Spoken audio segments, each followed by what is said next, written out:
why I prefer presentations in person. Online is not so boring. Okay, so good morning, good afternoon, everybody who is joining us online today. So we will start in a minute or so. We're still, waiting for the audience to arrive. So please stay with us, and in less than a minute, we'll start the show.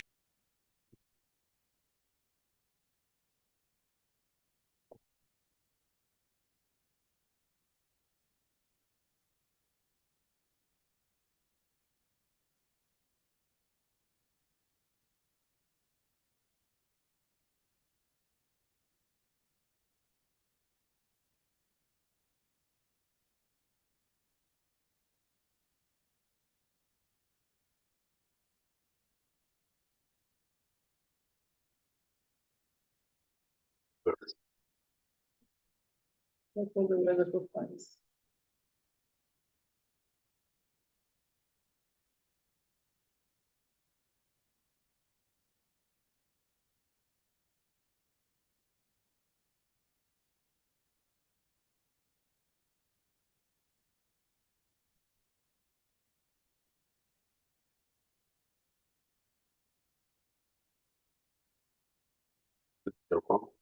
No, someone else is arriving.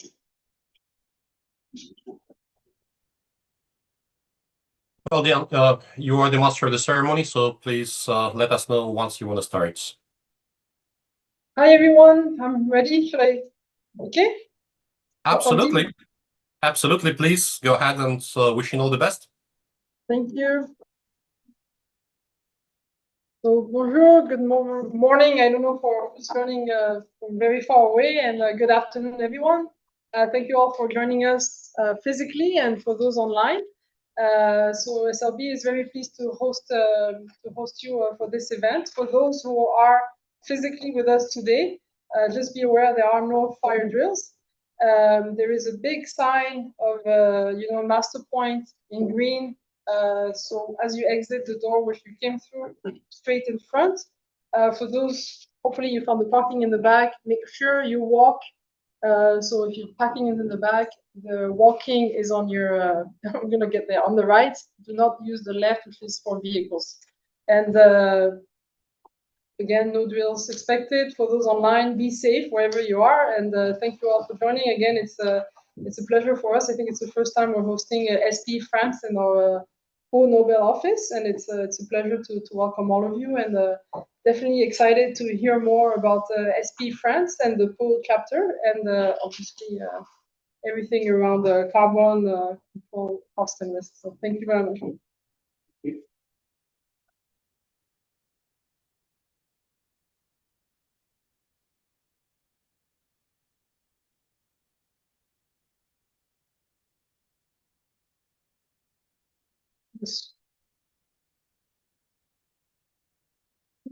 Apologies for the little technical challenges. Everything is working fine. Do you need the mouse?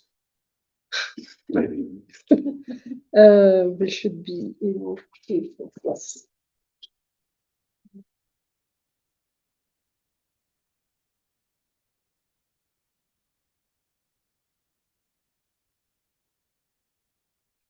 What was yours?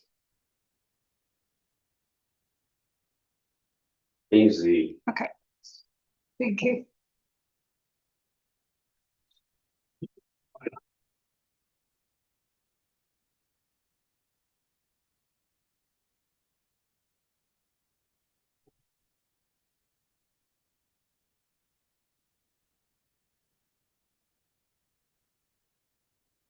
Thank you so much. Thank you so much, Diana, for having us, and SLB for helping SPE France host this event. We're very much grateful. My name is Maureen Nithima, and currently I work with Total Energies via SCVL Group. I work on CCS projects as a reservoir engineer, and here as part of SPE France, I serve as the YP Deputy Chair.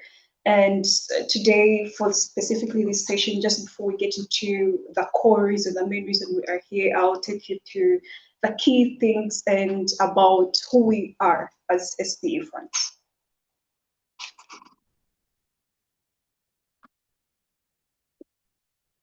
Small. We didn't test it. I'll do 3, 4.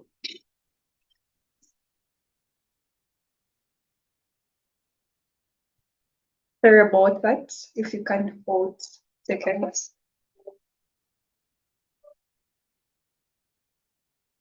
Final. No, it should work. Sorry.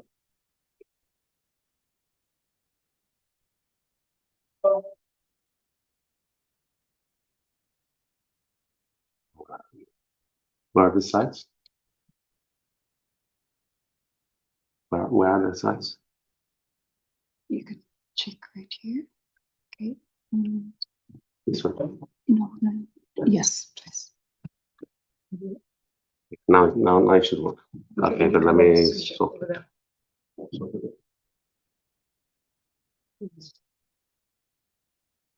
And now. Okay. Perfect. Good afternoon, everyone, and those online and in place. Sorry about that technicalities, the glitch that we had here. So as I was saying, I'm Maureen, and from SPE France section, the YP deputy chair. And today I'm just going to take you through what SP section is and works on, and why you should basically join. So who are we? So SPE is the largest individual member organization serving across different various professionals in the energy industry, and with these members span across about 146 countries, which adds up to about if I'm not mistaken, 130,000 members globally. SPE's France section. Sorry, I'm a bit nervous. I'm a bit nervous. Never stop. Yes, so now it's okay. Okay. So SPE France section is a part of SPE International global individual member organization, and what we do is organize events, and it was organized events. It was formed in 1957 historically, and the core aim of this body is to advance oil and gas production and energy communities' ability to deliver world energy needs in a safe, secure, and sustainable manner. What makes us unique? So SPE France, SPE in general is a non-profit, and secondly, it's membership focused. And to point to, we have technical programs, and these programs are created mainly by the members of the body, and these members of the members are split into halves. The one category is that we have the professionals, and then we have the students. So what do we as the members benefit from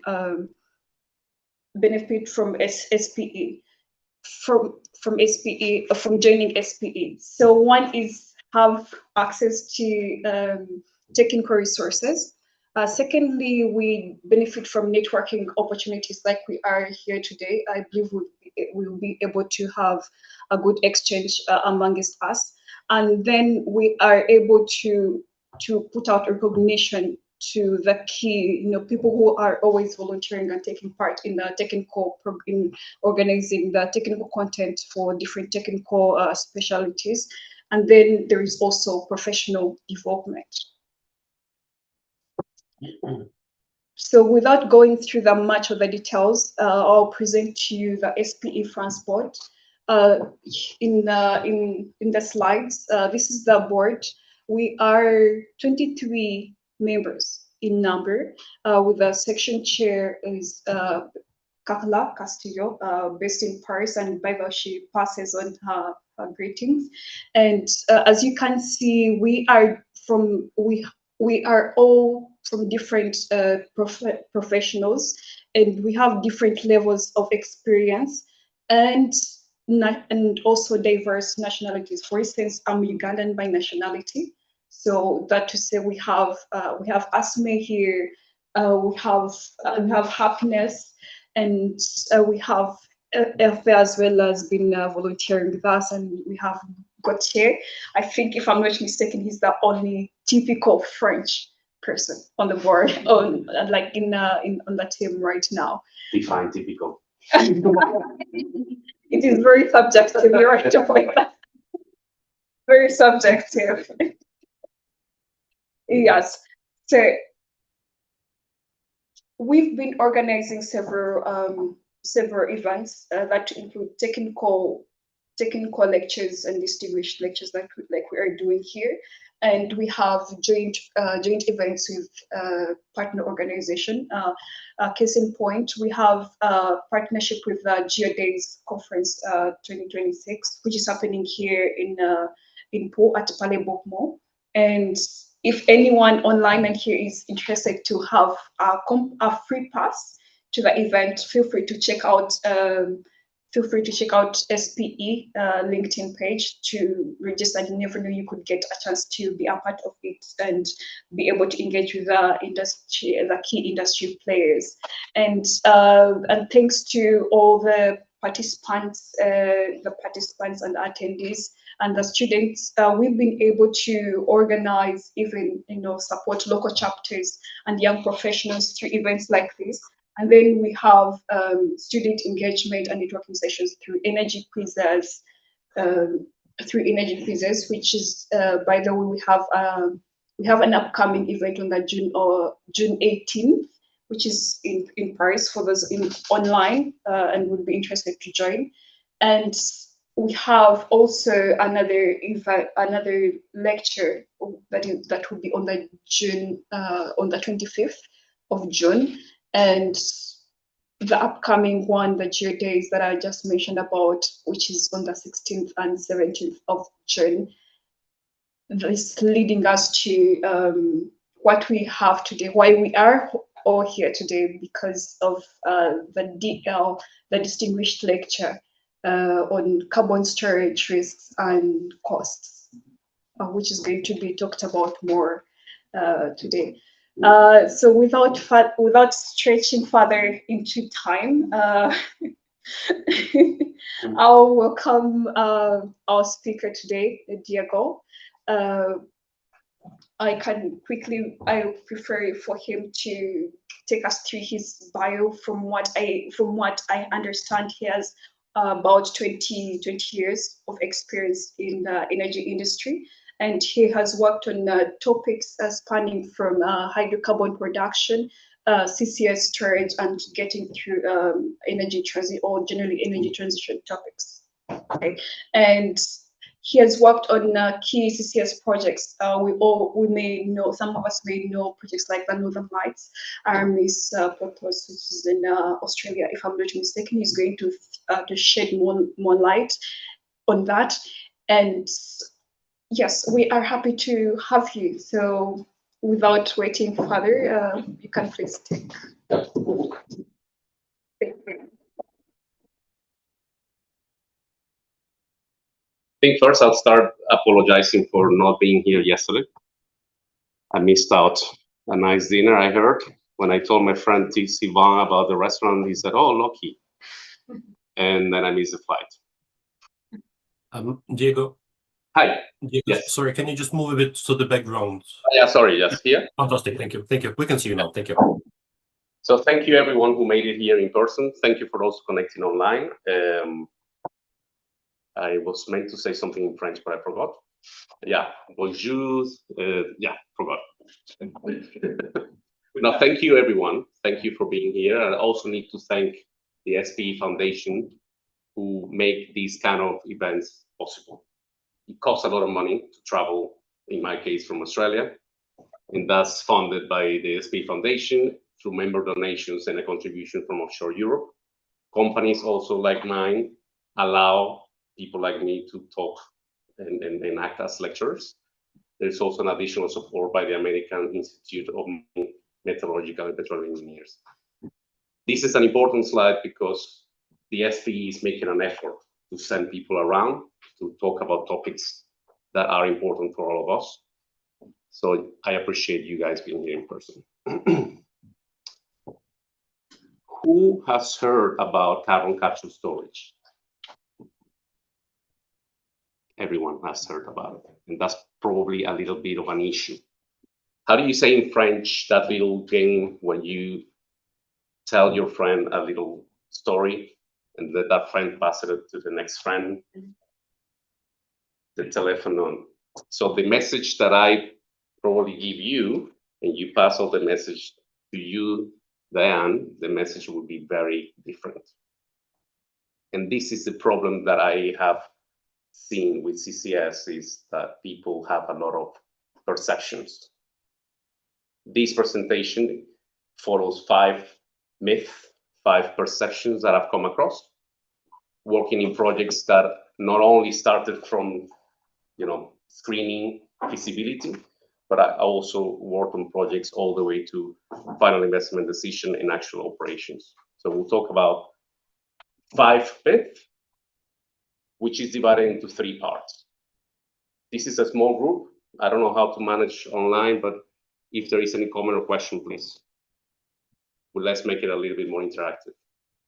So outline the first part is a little bit boring for those who are technical people, but it's important to understand the why.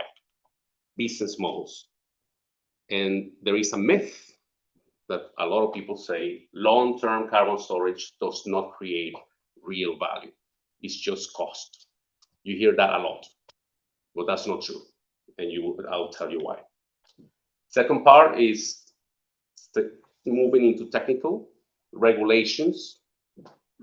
We'll talk about regulations, and we'll talk about the myth that in a lot of places, not in Europe, they say regulations would enable CCS. We need a regulation. We need a regulator to tell me as an operator what to do. That's a myth. It's wrong. Then the last part is a few technical myths that impact cost. Suitable carbon storage sites are everywhere. I hear that a lot. Another myth is that CO2 injection is just a reverse of hydrocarbon production. Some smiles, so you heard those myths as well. And the last one, the myth number 5, is that legacy wells can simply be reutilized as injectors very easily. You hear that a lot. They're wrong. Anyway, 3 parts. Let's start with business models. And I think it's important, this part is super important for us technical people in the SPE, for us to challenge our management if we work in a service company, for us also to challenge our clients. Is this project actually going to happen? They only happen if there is a business model associated to it. I hate this slide, but I put it on purpose because this is the type of slides that you always see when someone talks about CCS. Anyway, pointer, but anyway, so you see the picture on the left is a pictorial from the International Energy Agency saying that if we want to be net zero in 2050, we need to move from the current 40 million tons of sequestration all the way to 5,000 million tons. Who knows what 40 million tons is? Not many people know, so I'll tell you. Currently, the 40 million tons, there are a handful of projects that actually are injecting CO2 today. We're injecting around 43, 44 million tons. That's equivalent to around 9 to 10 million cars circulating in 1 year. Actually, it's not much if you think about it, how many cars exist in France. So that's what we inject today. And according to the International Energy Agency, we need to scale up at least more than 100 times. We need at least 100 times more projects. But what's happening? It's not rocket science. Equinor has been doing CO2 injection since 1996. That's 30 years ago. Can be done. There's nothing magical there. The problem is that it's not cheap. And our perception is that it's a cost. The message I'm going to leave today, hopefully, is if we really want to do what the International Energy Agency is telling us, to scale up to 100+ projects, we need to make it investable. How to make it investable? This is a busy slide. Let's look at the upper half first. Particularly in Europe, US also to a certain degree, the mindset is that the business model is purely regulatory driven. Either tax incentives, the carrot, or carbon penalty, the sticks. So different countries define if it's a tax. The message that I want to leave you guys is that there is a market-driven approach to that we can enable a business. And that comes from storage as a service. Europe is doing it, but in itself it's not enough. Look at Northern Lights, 2 clients today. Blue products, blue ammonia, blue hydrogen, those are expected to have a high value in the market. That's enabled by CCS. I'll explain a little bit what they are. There are some low carbon premiums, voluntary carbon markets. They are more or less developing at different paces in different parts of the world. The one that I always talk about in developing countries is CO2 utilization, methanol production, SAF. Sustainable aviation fuel is an important way forward for business, for CCS in Europe, because it's a way to decarbonize the aviation. So it's a great opportunity for a company like Airbus, very close by here, right? For them to start manufacturing planes that can use SAF. SAF, sustainable aviation fuel, can be enabled through carbon capture. So this is just to make you guys aware that it should not be all about ETS or the European Union giving money. It's good to get money from, to get incentives, of course. And the idea is to incentivize, to basically kickstart a business. But our projects should not be dependent on those only. That's the message. These are projects, real case projects, and the message is to show you 3 examples of projects that are actually injecting, projects that went through the economical and projects that people invested on. Sleipner, I said, it started in 1996, 30 years ago. The revenue stream, you can read it down there. They avoid a tax, so that's the stick, but they also are having gas cells. This is a project that makes money because there is enabling gas cells. Gorgon is a similar project. Sorry, I forget about the camera all the time, apologies. Gorgon is another example, like Sleipner, is we need to think that it's not only about I'm saving money because of the taxes, or I'm getting some money because of credits or ETS in Europe. There's also an enablement factor. Okay. Mumbai in Australia is another example. They get carbon credits. For them, it's enough because it's very cheap to inject CO2 in onshore Australia. Another example, Indonesia, they had a final investment decision recently, and this project, they are doing EGR. It is a utilization project. You have a delta production of gas, and that pays for the infrastructure. Then they will move into storage as a service, and then they would have a blue hydrogen project. That is a very good strategy on enablement of projects like this. Anyway, I'll move on quickly. An example, this is not Europe, this is not US, this is Southeast Asia, Brunei. Morgan and I both worked in Brunei. That's why we smile. This is a methanol plant that needs CO2 to keep producing more methanol. They make today $900 to $1,000 per ton of methanol. They have today at 70% capacity. They need CO2. This is just an example where CO2 can and should be considered a feedstock that is currently being wasted. So yes, storage is important, and we can do carbon credits of the future, etc. But let's not forget this kind of examples. And this methanol plant, eventually, the plan is to move into e-methanol, which is a precursor of sustainable aviation fuel. Methanol in countries like Brunei, but also countries like in Southeast Asia or Africa, methanol is for those who don't know, apologies for those who know, these chemical engineers, you can produce a lot of very important and necessary chemicals like acetic acid or formaldehyde. We need to be aware that CO2 use is important. You could get this kind of goods.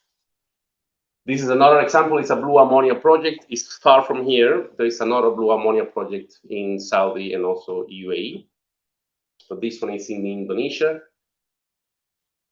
Let me tell you a funny story, at least funny for me, not for my wife. When we moved to Australia, my wife loved the fact that she could buy these free-range eggs.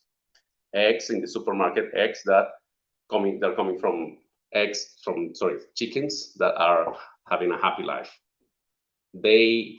She pays 20 Australian dollars per dozen. When I go to the supermarket, I buy the caged eggs, which is $5, 4 times cheaper. Ammonia, and this is just a normal ammonia plant, uses gas, uses SMR, the steam methane reform, to mix with this water and crack the molecule of CH4.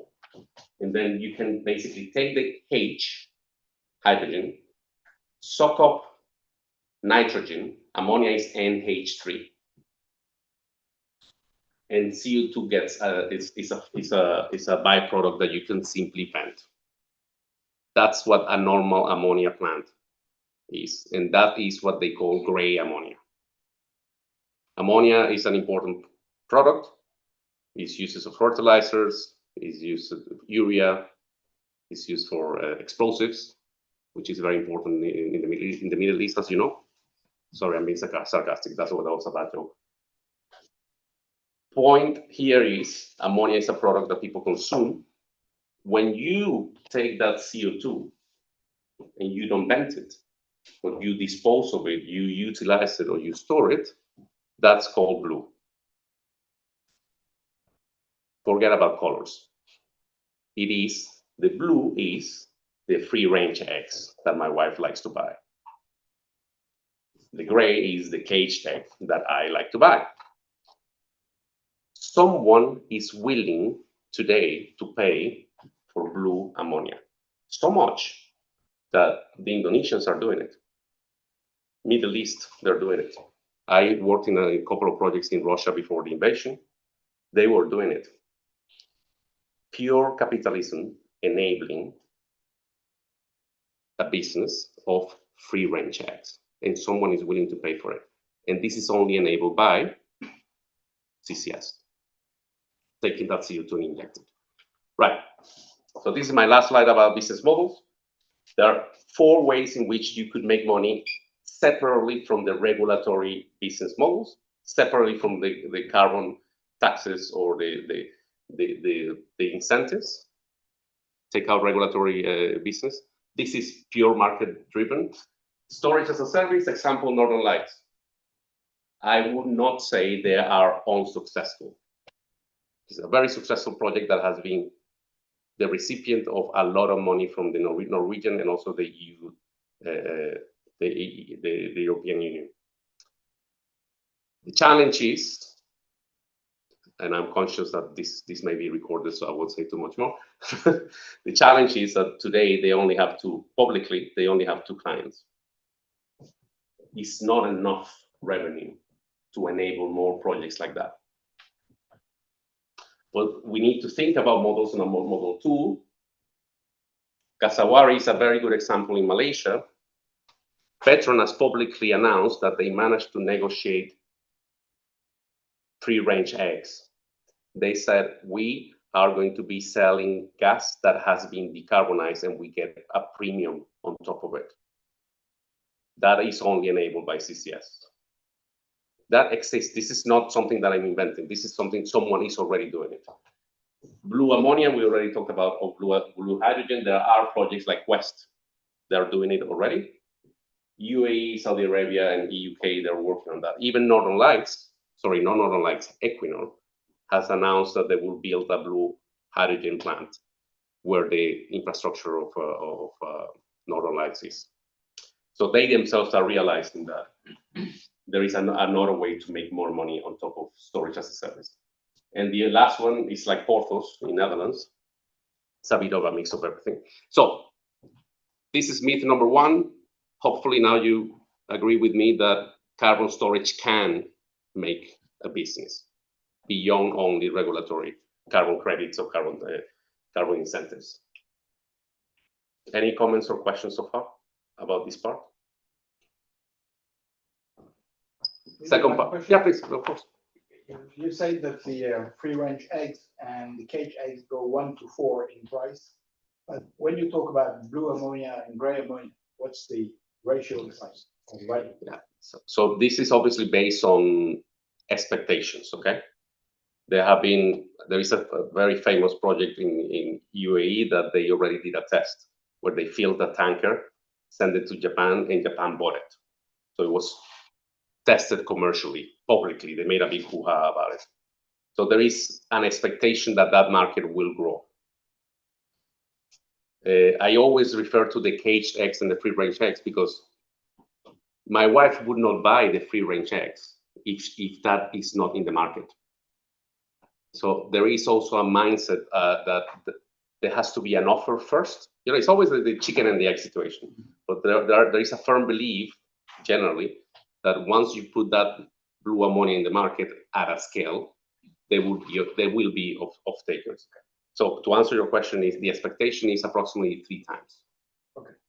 That's the expectation. But listen, the world changes, wars happen, right? And I wouldn't dare to predict what the price would be, but what projects that I've worked in the past is an assumption of 3 to 4 times, which definitely pays for a CCS project. And I'm going to say something else, sorry. I'm happy to share a link because it was not well known. The Ukraine invasion happened, and that was a big thing in 2022. But a few weeks of that invasion, there was a public announcement where Uniper doesn't exist anymore, but it's a company in Germany. It's a power. They signed a commercial agreement with a company called Novatek in Russia to buy blue ammonia. The Russians, they hadn't even built the ammonia plant, and they already had a commercial agreement. So it happened. It has been happening. And Germany at that time was willing to pay. Right. Regulations. Yeah, please. Please. When we speak about blue ammonia, to which rate do we speak of? I mean, Right. In terms of million ton per annum. Oh, 1, 2, or a few different? so normal ammonia right now, actually, I haven't checked it after the war, after the Iran war, but usually it's approximately 600 euros a ton. Yes, I found the price, but what is the rate that those projects are going to generate, that need to be stored in terms of CO2? What is the volume of CO2 that needs to be stored with such a blue ammonia? Okay, no, sorry, sorry, I'll repeat this because it didn't. In the case of blue ammonia plants. So forget about blue for a second. Just forget. Okay. So a plant is designed to produce certain amount of ammonia. Yeah. You design it whatever way you want. Yeah, but today the projects, how much are they generating or expected to generate in terms of content? So the biggest I've seen is this one. It's almost 2 million tons of CO2 that needs to be that currently is emitted per annum. Okay. So your question was about rate of CO2, Yes. right? I thought it was rate of ammonia. No, it's really rate of CO2. No, but rate of ammonia is important because rate of ammonia is the one that pays. Yeah. We need to also, it's 2 million tons, fine, but that doesn't say the scale of the project. So this is super important to realize. That's why I encourage technical people to challenge and ask, how are we making money? Because we all have been there. I hate working in projects that never happen. Right, I'll move on to regulations, okay? The regulations, and again, here, I'm not sure if France already has a CO2 storage regulation. I'm not sure, or it's just following the EU directive. Sorry? Is the European one? Yeah, there is EU, but there's a lot of countries have their own, like Netherlands, Norway, or well, Norway is not Europe, but like I came from Austria and also Croatia, and they're building their own. Okay, so here you have a EU directive, that's fine. Imagine you're in a country that you don't have a regulation. A lot of people think that the regulation is what enables the business, and that's not true. And what I will talk about is, this is a bit of a boring part, so I'll go very quickly. Just for your awareness, regulations exist. The EU directive is not the only one. There is EPA Class 6, there is California Air Resources Board. In the UK, there is their own. Australia, they are controls in place, focus on HSSE, focus on safety, focus on public, to protect the environment and human beings. And they usually are linked to requirements to obtain a permit, a title, permit, a permit to explore or to inject. Standards are useful because they are guidelines. They are not must do. They are guidelines like the ISO standards, and they are good to compare projects. If you think as an investor, like your company is Total Energies, for example, they think about, okay, which project is more likely to be successful. So they usually use these kind of standards to compare. They exist, don't reinvent them, please. And also IEGA have their own standards. They exist, but what can we see in other countries, right? If we were to plot these regulations and standards in a y-axis technical details and the x-axis you have the specificity, so how specific they are. You have the EU directive in Norway, not very specific. The level of technical detail is not so high, but they link. Yeah, please. Please. Sorry to interject. Just from that, for the case of the online participants, just to remind you to stay in front of the camera, and then secondly to. I cannot help it. I just. Also to repeat the questions from us, the reinforcement for the interest of those online, so that they are able to easily follow up on what is being answered to. Will do. Yes, thank you. So far, do you hear the online? So can I ask online? Did you hear the questions before? It would be good if you could repeat it, Diego. Yeah. Okay. I'll do it from now. Okay. Right. So this part I'll go very quickly. So it is just a comparison. It just why I go through this is, if France one day wants to store offshore or onshore and they want to have their own regulation, we need to be aware of the existing standards. There are a few comparisons. I guess the message I want to say is, don't reinvent the wheel. Don't make a brand new regulation. A lot of things have been exist already, Federal Australia, Western Australia as well. Indonesia is an interesting one. Recently, they made their own CO2 storage regulation, and it's not very specific. It's very low technical detail, but they are very interestingly linking with the ISO standards. But why do I spend time talking about this? Especially for technical people, we need to be aware that these standards and regulations help you with how do you design the wells? What is it? How do you design wells? How do you assess those legacy wells to reutilize them? How do you operate? How do you inject? How do you do flow assurance? How do you do modeling for subsurface people? How do you do static modeling, dynamic modeling, geomechanics, geochemistry? But I think the most important message is those regulations is about risk assessments. It's about, like every regulation, it's like regulation for oil and gas, is the operator needs to demonstrate that they know what to do if something goes wrong. And that is the essence of the measurement, monitoring, and verification plans. MMV is about monitoring and say what you're going to do. So if someone tells you regulations are needed to enable, well, they don't enable, they help. They define a structure of how to do risk assessments, how do you need to monitor, but they don't tell you how many wells you need, how do you making money. So the message is business first. Business is the why you do it. Regulations, there are a lot of examples exist. This is how. Don't think that how is what tells you why you do things. So the regulations exist, they never prescriptive, except for EPA, who's becoming a little bit too prescriptive. But the main message I want to give is regulations is not that they are unimportant. They are very important. Without regulations, people don't invest. But they focus on risk assessments and how to manage them. That's it. They don't tell you how to make a business out of this, okay? So it's a myth to think that regulations are going to save you. Last part, the technical bit. Myth number 3. There are a lot of subsurface people here, right? I think. People say you can inject everywhere. That's a myth.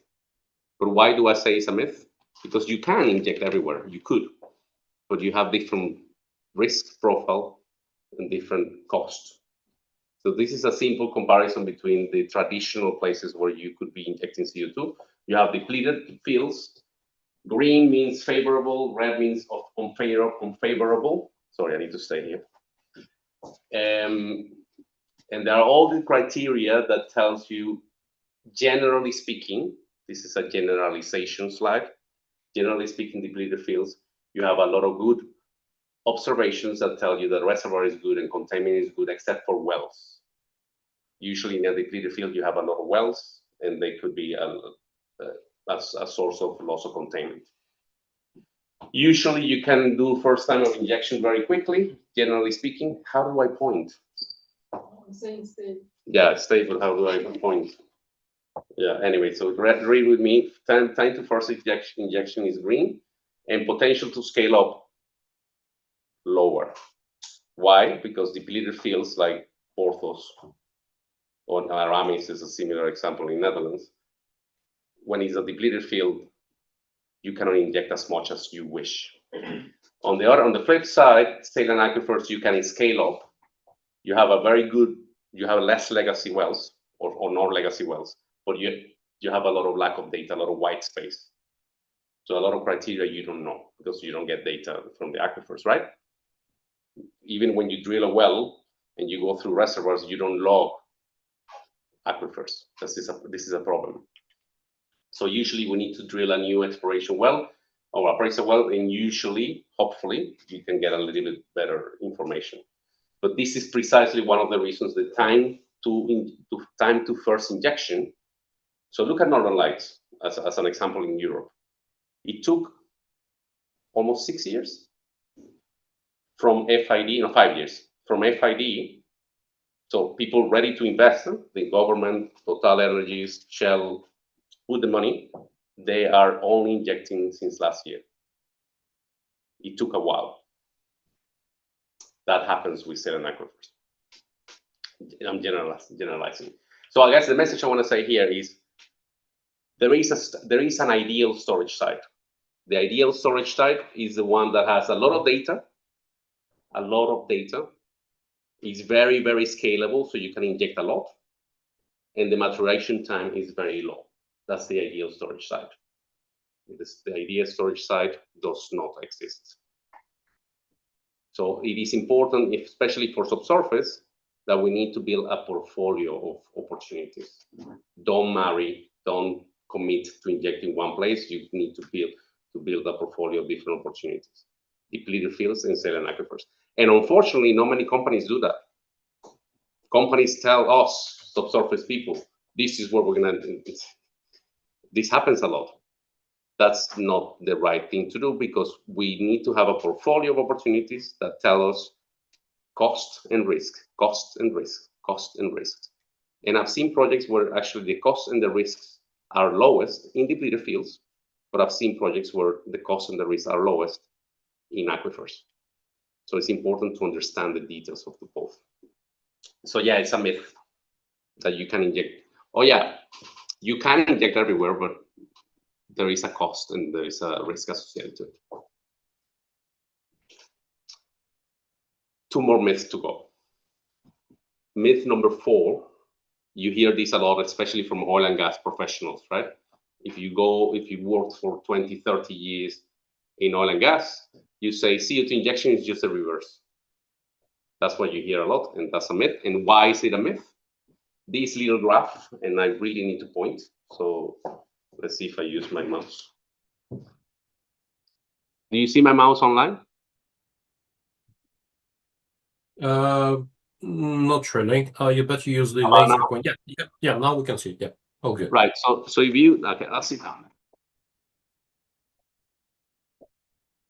So this is a comparison on the right-hand side. You see black lines is the behavior of CO2.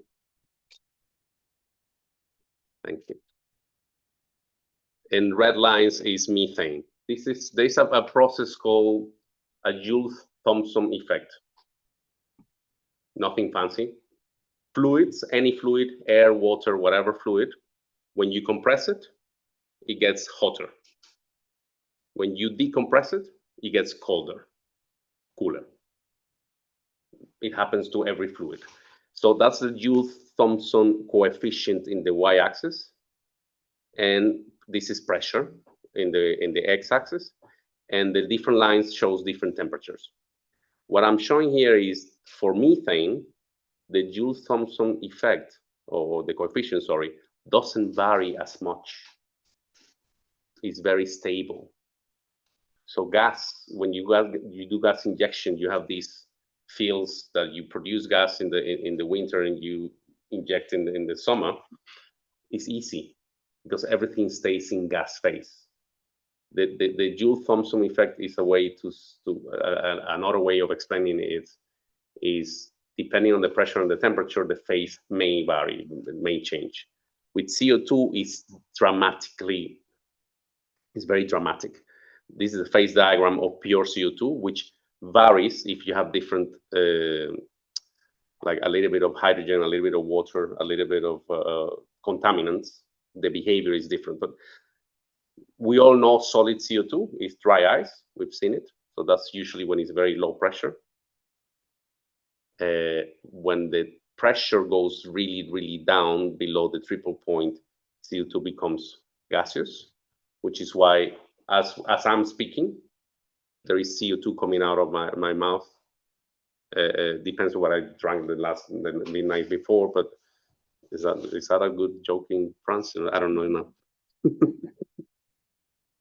So it's in gas phase. CO2 usually, when you compress it, when you transport it, you want to transport it in supercritical phase. Very high pressure, and the temperature is relatively high. You see, it needs to be above at least 27 degrees. You want to inject in aquifers where supercritical stays supercritical. If you inject suddenly in a depleted field, a potential issue happens, and this is what could happen. You see the dry ice here forming in the well tree. This is what happened here is that suddenly there was a vaporization of CO2. It was in liquid phase and suddenly low pressure, low temperature.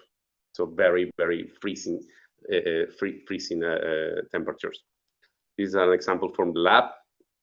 In this case, this is a casing in a connection here. Temperatures can go down to -85 degrees.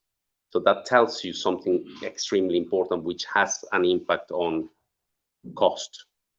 Every single material, metallic and non-metallic, need to withstand these kind of situations, which is not standard. And you know, in oil and gas, something that is not standard means expensive. And this is one of the reasons why developing CO2 injection is expensive. But the key message is we need to, the material qualification, the material that we use need to withstand those low temperatures. This is the DNV did a little test, like what if there is a blowout? Imagine you're injecting CO2, it's high pressure, and suddenly there's a sudden explosion. Let's be clear here. This is not Macondo, right? CO2 is not flammable. You don't kill people. You don't burn people. CO2 is very benign. Like I said, even, there is CO2 in the air right now. But think about now the workers around the wellhead. Suddenly, because CO2 goes up and then immediately goes down. You see how that, because it's denser than air. Poof. So the visibility of those people around the wellhead, and suddenly high concentration of CO2 that can suffocate people, that can kill. Your brain suddenly, you don't have any oxygen, depending on your age. If you're young, you can accept it, but so this can happen. So the message here is we need to be aware of CO2 being a different molecule with a different thermodynamic behavior. Contaminants affect the behavior, and we need to be aware, and that's very different than production of oil and gas. So it is a myth to think that injecting CO2 is just the reverse of hydrocarbon production, which unfortunately has an effect on cost, like I said before. Okay, so last myth is closer to wells. So hopefully it's going to be interesting for you, Herbert. It's this perception, and you see this particularly, I see it in Australia, I see it in Asia in general. You have a depleted field. I don't want to spend money today decommissioning this field. It's easier for me to simply reutilize it and let's turn it into a CO2 storage. Easy, let's just turn the wells. So that's a myth, and I'm gonna tell you why.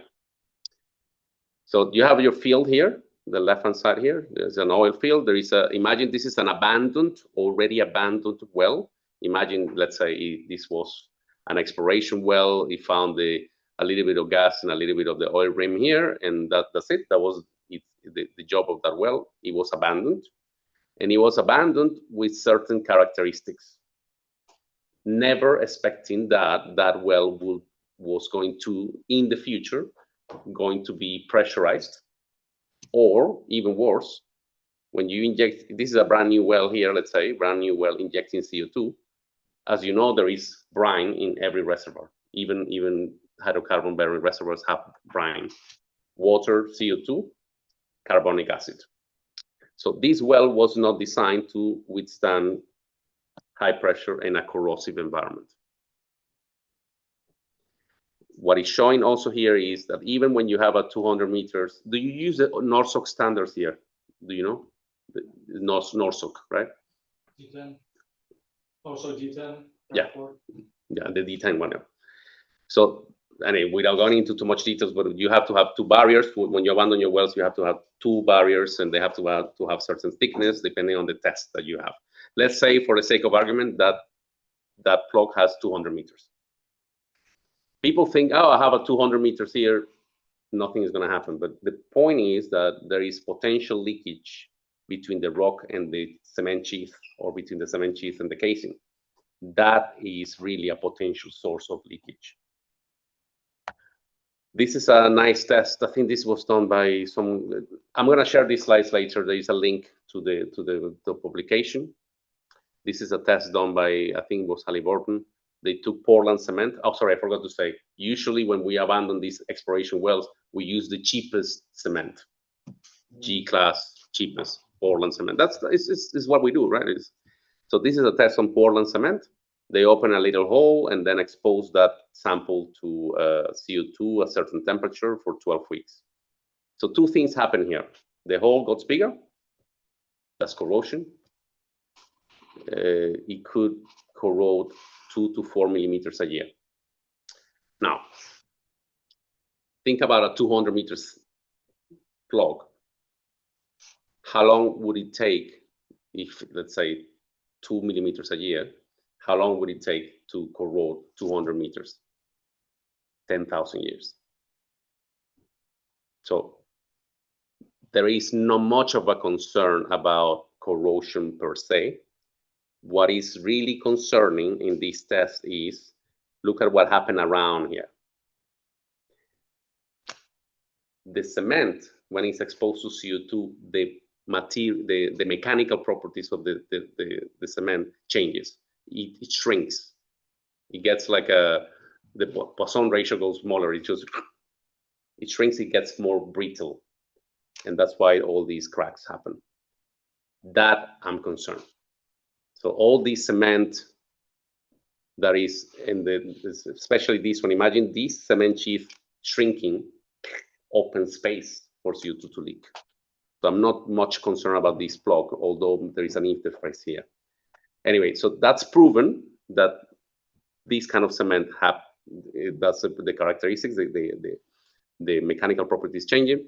That's why SLV, Halliburton, what's the other one? Weatherford, all these companies sell what they call CO2 resistant cement. It's not resistant per se, it's just more plastic. So cement is more plastic so that you minimize the risk of brittleness. So it's mixed with resins, but it has an impact on cost. Because if you don't use the cheap G-class cement, but now you use a fancy one, of course, service companies, SLV will love it. I'll sell you tons of it, but of course it has a lot of cost. This is my last slide, and this is why we advocate, because when we talk about risks, we need to think about likelihood and consequence, right? So I've come across a lot of these risk assessments on well-integrated assessments, which is very qualitative assessment, meaning an expert from wells, like yourself, you look at the wells and you say, okay, this looks leaky. This doesn't look good. But it doesn't really tell you how much CO2 could leak. So we advocate to do these kind of assessments, like similar to what we do with subsurface. You know, like we have a model, a flow model. So we advocate to do these kind of assessments. To recreate what would be the leak rate in wells like this, where would it leak, how much, and create different scenarios. This is very unconventional, but this is important because you don't want to invest a lot of money entering or re-entering wells when maybe if you don't touch it, the leakage is tiny. And I can't say number of projects because this is a little bit sensitive, but there are a lot of projects where simply the decision was don't touch. Oh, there's going to be leakage. Yes. Nobody says it publicly.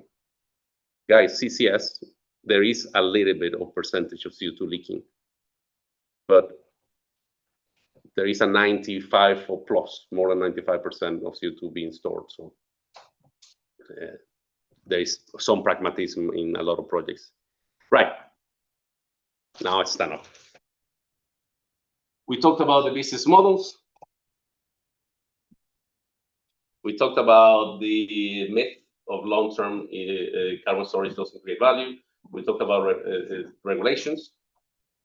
And we talked about some technical myths that people have in their mind and obviously has an impact on cost, particularly injecting everywhere. You can inject everywhere, but yeah, are you willing to pay for the consequence of that? Or how do we need to design those wells? We talk about cement, we talk about metallurgy. Obviously, CO2 injection wells are more expensive if you want to minimize risks. But hopefully you realize that this myth or 5 myths that are presented today are, hopefully you agree with me that they are myths. So they are myths that have been busted. Hopefully you agree. Merci beaucoup. Please go to this. I'm going to share it, but you could go to this website. The SPE and myself, I take it very seriously. Feedback from you guys, honest feedback. Please go and provide that feedback. Thank you so much. And any comments or questions?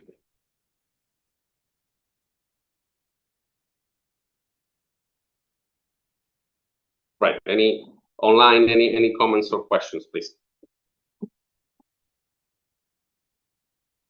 Question. Thank you very much for this very insightful presentation.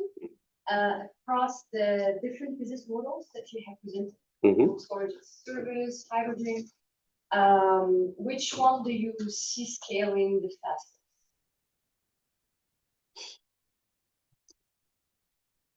You know the CBAM, right? So there's this intention. Europe is pushing for it. Japan, Korea is pushing for it. The intention is that if I'm in a country that is penalizing me to emit CO2, then for me it's very easy. I just go to another country. So CBAM, the intention is to avoid that. Okay, that's how I start.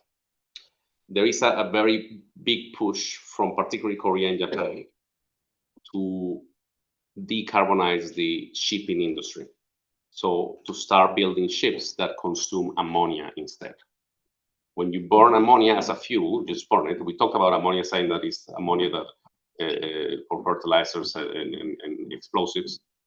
When you burn ammonia, only nitrogen goes back to the air. So there is no emissions. I mean, it's not perfect, but it's not hydrogen, but it's a hydrogen carrier. Very stable, very easy. So my bets are on the business of ammonia for decarbonizing shipping.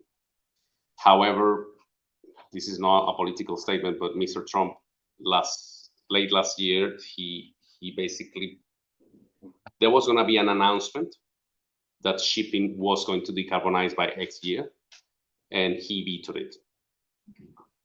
So let's see what happens. SAF, on the other hand, Europe is really forcefully going into consuming sustainable aviation fuel, which I hope that basically would push people to think about carbon capture and create synthetic gas. So this is not about storage per se, but once you're capturing CO2 and you produce SAF, you will have a surplus of CO2, which can be stored. But yeah, anyway, so to me is decarbonizing the shipping industry through ammonia and decarbonizing the aviation industry through SAF. Thank you. Yeah, please. Maybe I can just link on the question, because I had a question on the SAF, so you answered. It's not storage. No, SAF is not storage. No. So the back question is 75, maybe 65% of the costs for CCUS is transport and capture. With the SAF, we are going to hit the path that is more costly. Is it interesting?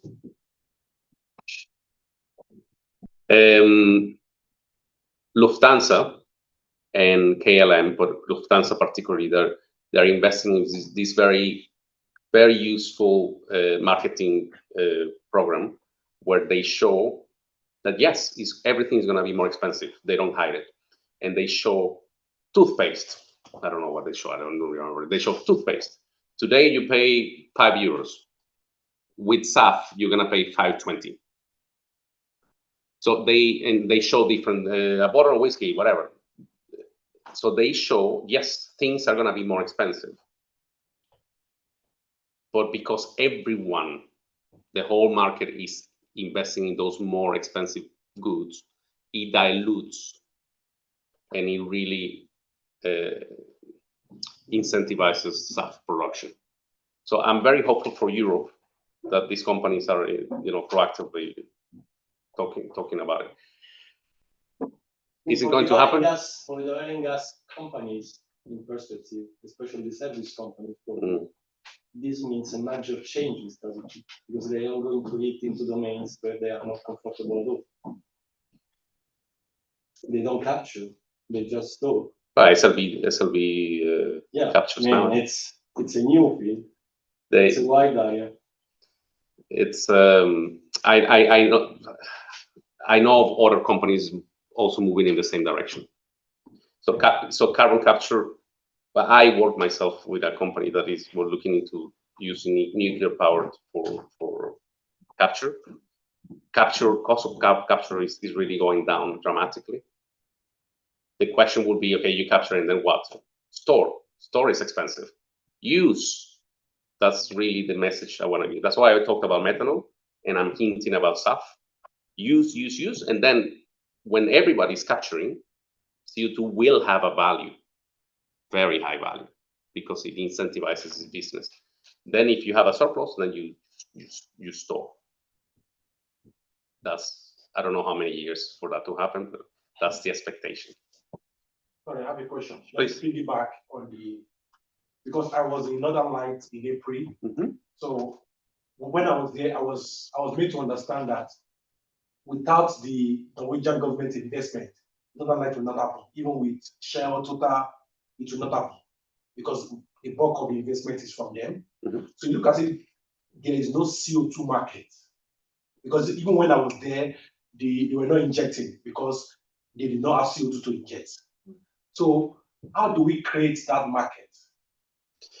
Yeah, and this is probably why people liked my talk on the first part, because that's exactly, Northern Lights has been, sorry, and I say very respectfully to those who work in Northern Lights, including myself, because the hope was always Norway is going to become the storage site of everyone, and everyone would like to inject, yeah, but it costs money. So that's why I said there are only two contracts. That's why I'm not surprised to hear that they don't have CO2 to inject. That's not something cool to hear, of course. That means that the government of Norway put all that money to incentivize a market that is not. It's trying to jumpstart a market, but it's like, you know, like when you're trying to revive a dead person. Yeah. So that's today. Sorry, I was going to go for this slide. So today, ETS, I think I haven't updated this for the latest number, but ETS, West, sorry, this one. ETS is around 90 something euros, I think now. I put there 86, but I think it's not. So the cost to inject CO2, let's say in Australia, in Mumba, onshore, reutilizing a lot of wells, the cost is less than 20 in euros, less than 10 euros per ton, the cost in onshore Australia, which is why when they get a carbon credit of, sorry, I'm thinking Australian dollars, I'm sorry. So I said 80 euros, the cost, and they get 20 euros per ton, there is a business. It costs me 8 and I get paid 20. So there is a market for that specific project, which managed to make it very cheap. Northern Lights, I mean, going to the other end of the extreme, or in Denmark, green sands, you are offshore North Sea, where probably the costs are the highest in the world. Is that the right place to inject? So obviously this is the benefit of the hindsight. Looking back, unfortunately, the hindsight is always late. The hindsight always is late. But if you think about it, my God. So you want to incentivize a market and you purposely making it very expensive to operate. So there is a market, but it depends on where. And there is a market for what? So this slide tries to explain that it's possible that you don't depend only on carbon credits, you can also incentivize other businesses. And it should be like that. And sorry, I keep talking, but this is a beautiful example in Tangguh, Indonesia, because it's very pragmatic. BP said, I have an LNG plant and I'm venting CO2, where I can take that CO2 and inject it in the water leg to produce more gas. Duh. And that delta of extra production pays for that infrastructure change. Now, on top of it, once infrastructure is there, then you do storage as a service. You can charge people. Then you can have the luxury of charging less because you already are making money through EGR. So I don't want to make it super complicated, but there is a market, there is a way of making money. But if you only focus on carbon credits, there is no market. Today, there is no market. It's not profitable, but a market, let's put it like that. Okay. I have a question about the hindsight. There is still, of course, today a lot of uncertainty about CO2 injection and storage. But you said that Sleipner has been now injecting for about 30 years. Do you know what the main lessons are from that experiment about, for instance, well integrity, about interaction between the CO2 and the fluids and formation? And yeah. After 30 years, what can we say? A lot of papers out there. A lot of papers. No, sorry to say like that. But so in my opinion, right, because there's a lot of papers out there, right? It's a lot of tech. So one key for me is how much money was invested or has been invested on monitoring that plume, simply to show that's not good business. That is not a replicatable business. To shoot seismic or 3D seismic every 2 years, it doesn't pay. But that's to me one of the learnings. On the bright side, thanks to Equinor and the government of Norway helping to do that monitoring, it is showcasing that CO2 storage is safe, that you can know what's happening.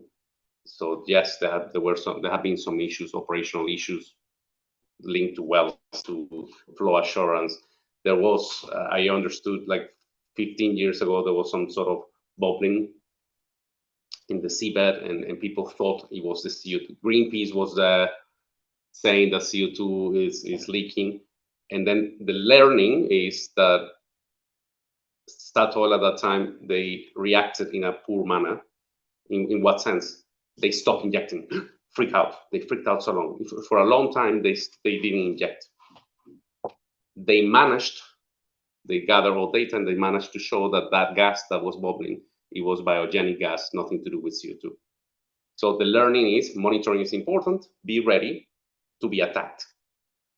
Be ready to have data to show I'm injecting there, is nothing happening here. So these are key learnings for me. Too much investment and how to monitor and be ready for. My question was more technical. Right. You showed the experiment by Halliburton on the small hole that was growing in size after 12 weeks, I think. Yeah. And you said also the brittleness of the cement was affected. But it's interesting to have in situ data, the real thing, and see what's happening. And my question was more about what have we found out? I purposely went the other way.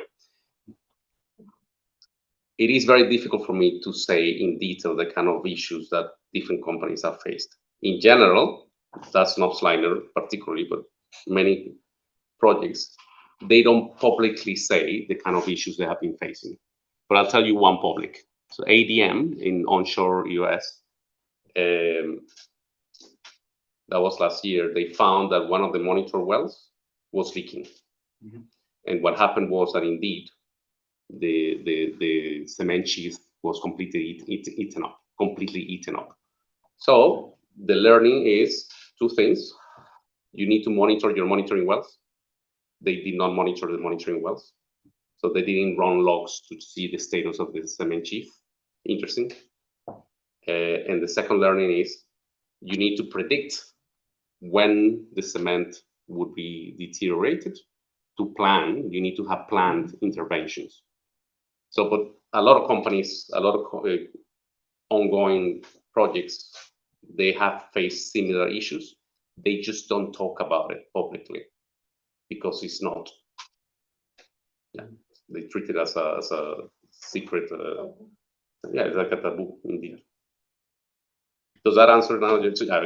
Yeah. Just look on the question. I don't think we have enough lesson from the project today because they are all pilots. So you are not injecting at the scale you should. In the case of ADM, one was corrosion in the steel, and then cement afterwards. Both, yeah. But the well was monitored. But You not can stop it before. right. So, and this is the logic of the pilot. You don't put an MEV for all the life of the pilot. Yeah. So I think there is simply not historical, we are not injecting a scale, so we have no idea what could happen. The learning curve is going to be necessarily slower than expected. But absolutely right. But also, the few companies that are actually injecting, they treat issues with, there are no publications, there are no lessons learned. So I can tell you things have been happening, but there's nothing I can refer to. So it's like. If I may ask one question related to the business model and the regulation, because I was puzzled about the comments you were making, which I agree with. But regulations are not compulsory, as you mentioned. It's true. They don't necessarily oblige you to follow given directives or not. You take the risk. But as a matter of fact, no operators do anything without sticking with the regulations. And eventually, the regulations will create a huge amount of spend in monitoring, particularly measurements and so on. And it's going to kill the cost of the project further on. So it's a vicious loop. It is a very saying that the business model is disconnected from the regulations or vice versa, it's this is really the way we do the project from the beginning. Yes, maybe I didn't say it properly. Indeed, I just said I try to decouple both, but they are not decouplable. They are dependent. The regulations depend on business and the other way around. Think about back to the ADM. The regulator EPA did something, in my opinion, bad. Now they found out that the metallurgy was incorrect, and now they are dictating people to use Chrome 25. And if you don't use Chrome 25, you need to show me why. This is a regulator making things worse, more expensive, and not making it risk-based. It is absolutely dependent. Your business model is depending on what the regulator tells you. You're absolutely right. The message that I wanted to say today is more, I've seen a lot of people that they think the regulation will tell you everything. Think about how you're going to make money first, the revenue side. Regulation would be on the cost side. Let's put it like that. Yeah. But yeah, so I think we have some questions from LinkedIn. Yes. We have 2 questions online. But yeah, please, you're online. Just sorry. Question. Due to the fact that the business models you described have not fully grown yet, and regarding the technical complications linked to CCS, what is your view on CCS development in the near future? Did you see my face? Right. Okay. So I don't fully agree with not business. Yeah, the blue products. You're right.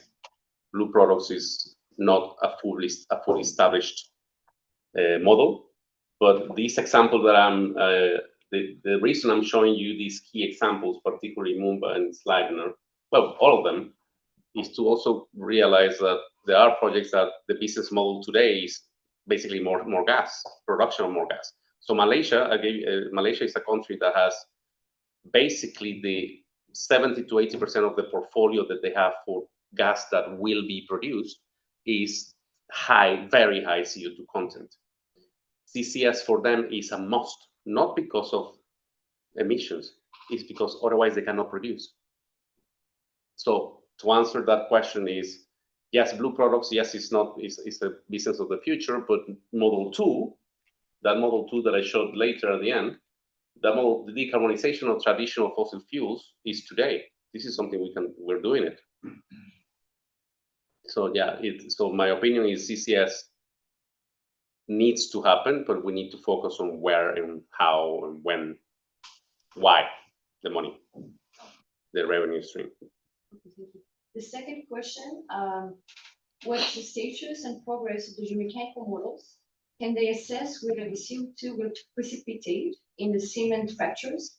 Some years ago, CO2 injection wells were recovered and precipitation of carbonates was observed in cement fractures, given well integrity.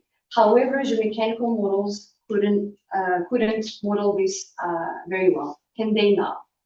There are some mechanical, not just mechanical, there are some softwares where you can model potential self-healing, indeed, through mineralization on the fractures, in a very similar way how we do geomechanics.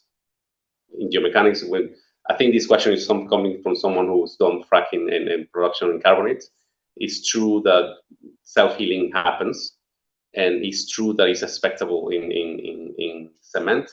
But that's again another issue is there are a lot of lab tests that are not being published. There should be more publications on these kind of learnings, because this. And sorry, this is a long answer, but I just gave a warning about this is what happens with cement. But it's true that at the end of the day, it's about how much would be leaking, and in many cases, not all. In many cases, the amount of CO2 that could be leaking is very, very small. So you start wondering, why do I care? And then if you think about self-healing and things like that.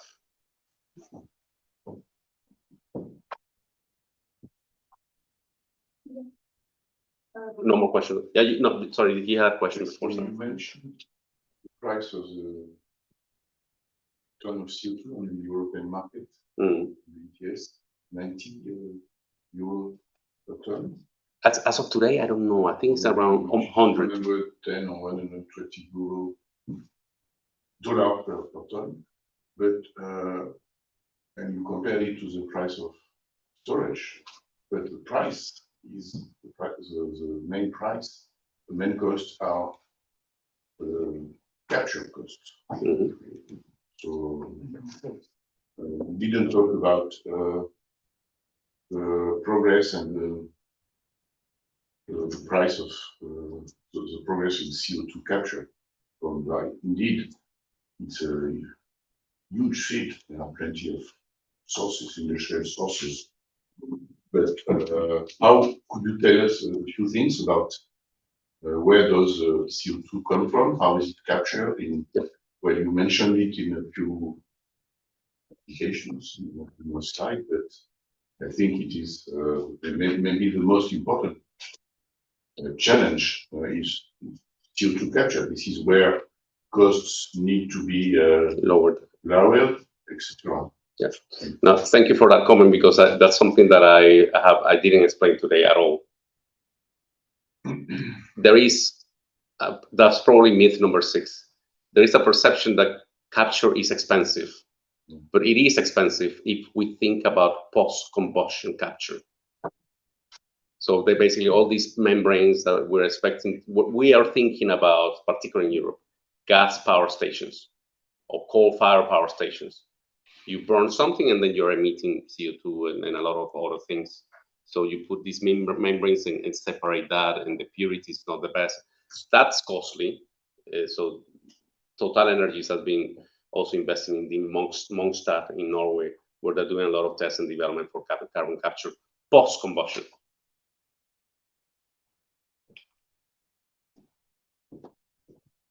Pre-combustion.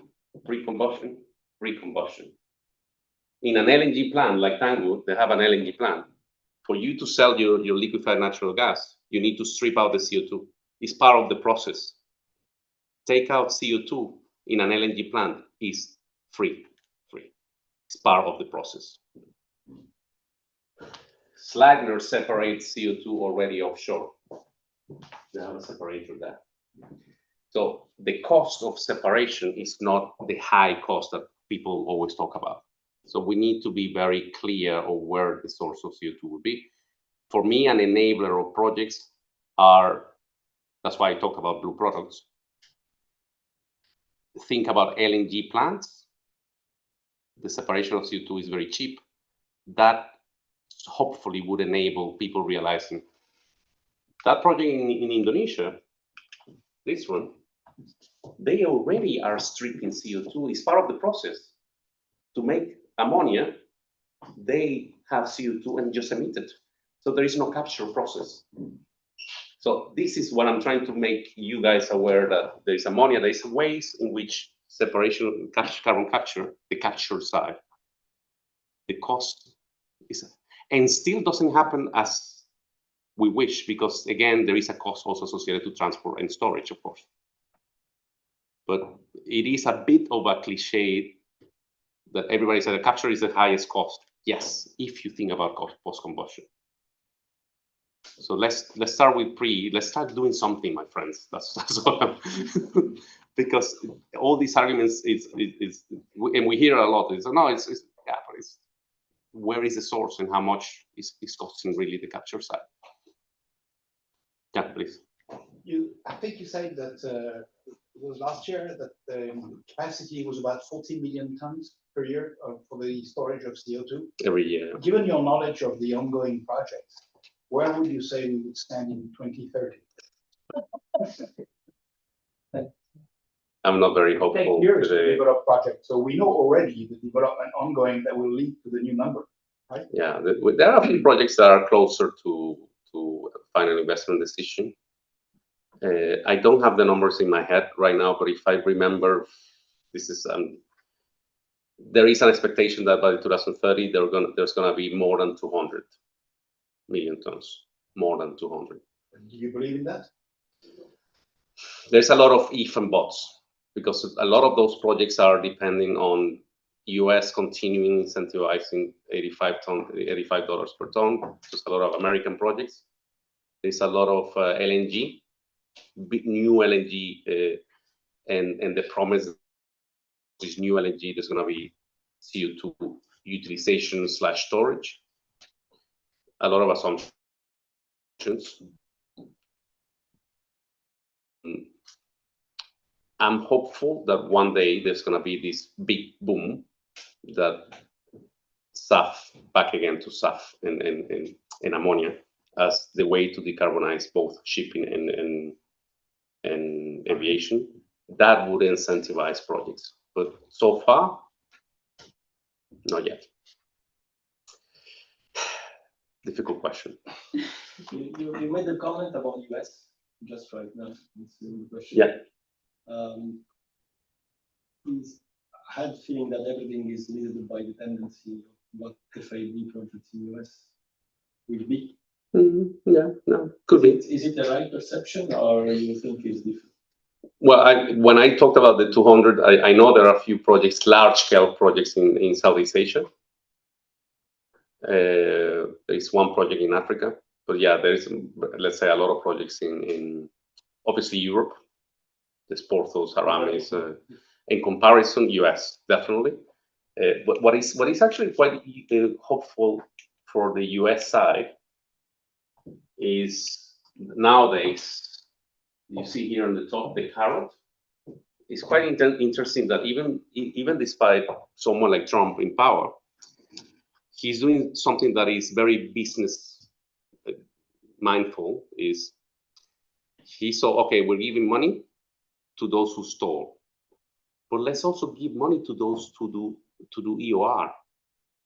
So now the regulation is simplified in many ways. Where anyway, this is a bit of a detail, but if you are doing EOR, the specifications of your well need to follow the class 2, which is you don't need to monitor, for example. So if you have a project for storage, you could start doing EOR quicker. You do class 2, and then only when production stops and you want to continue injecting, then you can modify the well into class 6. That to me is something positive because it's incentivizing, it's being more pragmatic. It's projects that actually will happen quicker, more oil production, and eventually those wells can be turned into storage. Last example, and this is European, Prinos in Greece.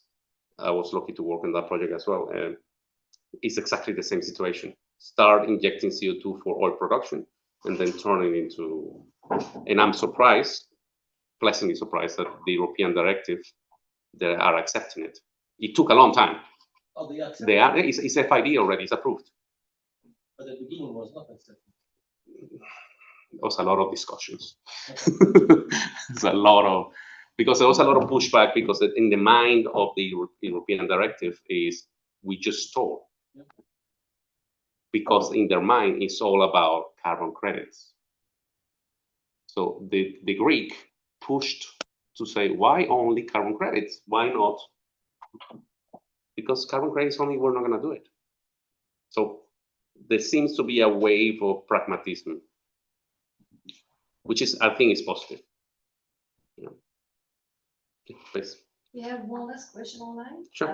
So it says the reservoirs are producing the same challenge, high CO2 gas.